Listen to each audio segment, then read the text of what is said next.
we know that many travelers came to ancient India from China, from Middle East, Europe, etc. Then how did they communicate with us? Since our language is completely different from them, so let me demonstrate to you how these foreign people, foreigners, communicated with us. I'm going to show you a very short clip. Take a look. What's Kuda Ayata Achaliambadem Shenzangaham Mahatang Desedaha Akduham Atragantum Katipayani Dinani Yapitani Chitawali Wadashani.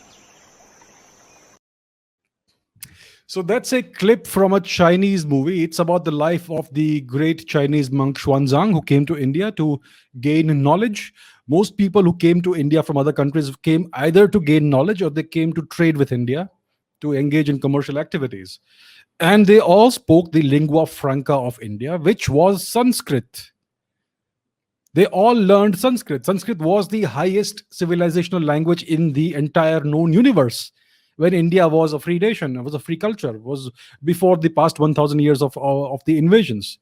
Sanskrit was the highest language of culture throughout Asia. Sanskrit was spoken, and various Sanskrit derived languages were spoken throughout Central Asia, in the northern part, beyond the Himalayas, north of the Himalayas, which is now part of China. It was never earlier part of China, etc. And the Chinese communicated with our people in our language, Sanskrit. And our people went there, our scholars went there and translated the Sanskrit text into Chinese. And that's how Buddhism entered China, and it's become an integral part of China. It's there even today.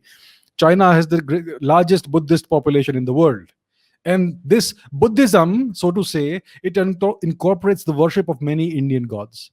So that's the point. China, the Chinese and the Scythians and the Greeks, they all learned Sanskrit, and that's how they communicated with us. So that is the value of Sanskrit, my friends. I keep saying that Sanskrit needs to be our civilizational language. There's a reason for it. It was the greatest language in the world. It was adopted widely, and we need to bring the status back. For example, in China, the ancient word for India in China was Tianzhu, which means the center of heaven. That was India's status in the past. And today, unfortunately, for no fault of our own, our education system imbues us with this slave mentality, this inferiority complex that, we are inferior, and the West is better, or the Chinese are better, etc. We are historically the greatest civilization in the history of in the known history of the world. So we need to regain that status, and we need to take steps to do that. So that's the entire, and that is where you talk about education reforms, but because that is the core of the matter. So I hope that answers this question.